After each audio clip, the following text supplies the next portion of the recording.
When we think about equality, a number of things come to mind in terms of access, in terms of privilege. Equality is important to me because it's key for everyone to have the same opportunities across the board. If a boy can do something, a girl can do the same thing as well, and maybe even better.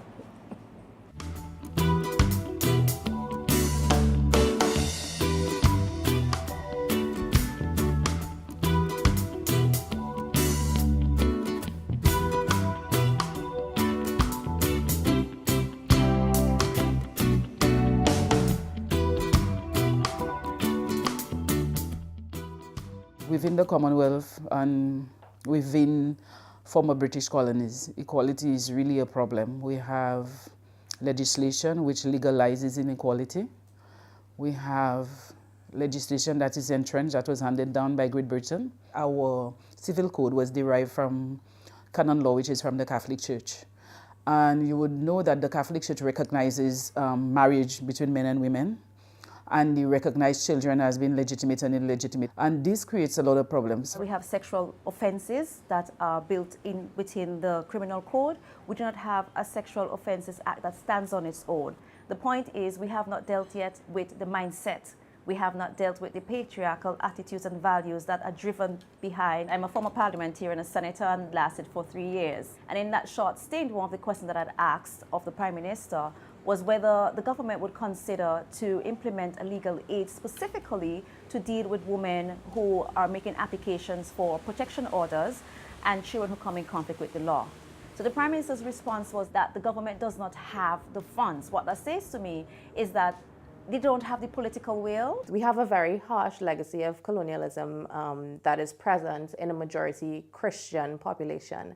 And with that, there's a lack of separation of church and state. It affects the ways in which LGBT people live their lives. It affects our ability to access resources and services. The reality is that in Barbados, as an LGBT person, if you were to go out and be in a parade and be identified as queer or trans, you might go to work the next day and lose your job. You might go home and get kicked out. Somebody like me that's transgender, I have no protection, no rights, no anything. I'm not recognized. If somebody tries to kill me or I'm raped, we wouldn't get the same treatment or protection.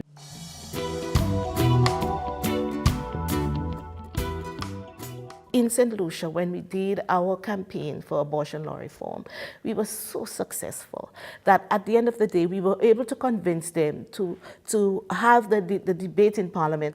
It meant that we had to urgently train even more advocates and young persons. We had to do a significant amount of lobbying because we were able to work with very key gatekeepers in the media who were able to provide us with information and ensure that our perspective was also carried. My organization is a part of the Sexual Offences Model Court, and in 2015, of course, along with partners and allies, Antigua was able to repeal the former Domestic Violence Act, and we have a new domestic violence legislation. What we have been trying to do is reduce stigma against young MSM in secondary schools in Grenada. We sought to develop policy that would speak to anti-bullying in the schools as a part of the school system practice. And within that, we would include bullying because of sexual orientation.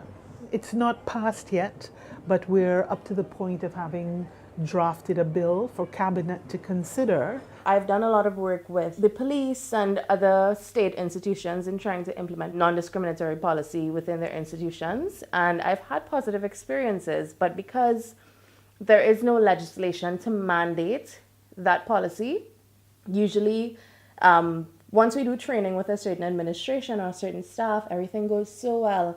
And then if you see that staff turns over, the policy leaves with the people that we did training with. Small island advocacy, it has its pros and it has its cons. People are very partisan. They say political, but it's not political, it's partisan. So when we were advocating and the government was in power, it was fine. Now that they're in power, it's like you attacking the government. And that's where advocacy ends up sometimes being very messy because some groups or individuals within the groups are very vocal about the parties that they are aligned with. But is that necessarily a wrong thing? Should you really suppress your identity, your political identity, for the sake of the organization, or not being victimized because of who you're aligned with? I think one of the fundamental issues that come in is really in terms of access to funding and what sustainability looks like.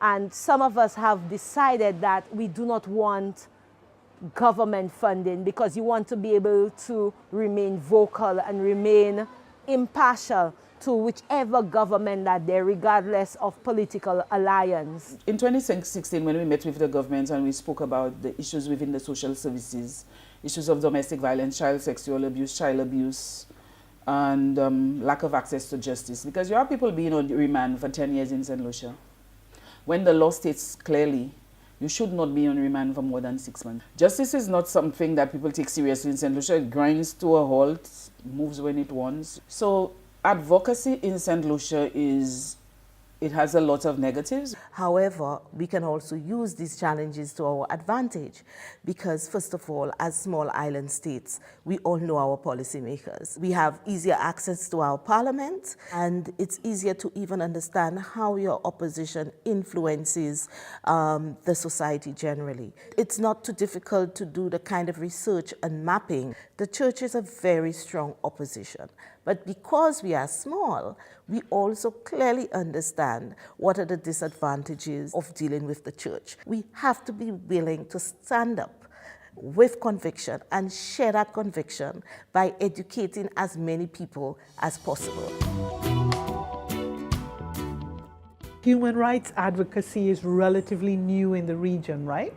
We have reached out to each other very well. I think the network is wonderful and working. But because of the amount of work that needs to be done, I think we have tended to focus on just the one thing that we're working on rather than discuss intersectionalities. In highlighting the intersections that exist in our populations, people seem a little more comfortable and a little more open to be receptive to what we have to say. It's been a lot easier to target LGBT people who might not be willing to disclose their sexual orientation and gender identity and might be afraid to come to an LGBT-based event. And regardless of what the cause is, I don't think they should have any organization fighting a single issue, because as a human being, you are not a single issue person. I think that it is very important to ensure that the work at the grassroots or national level continue to connect up to the realities, connect those realities up to the regional. There is a lot of difference, but I am very confident that the similarities are more, and that the Caribbean personality, if I dare to speak of it, not that it's homogeneous at all, will enable us to very strongly commit to that working with each other, because it's clearly for our own benefit.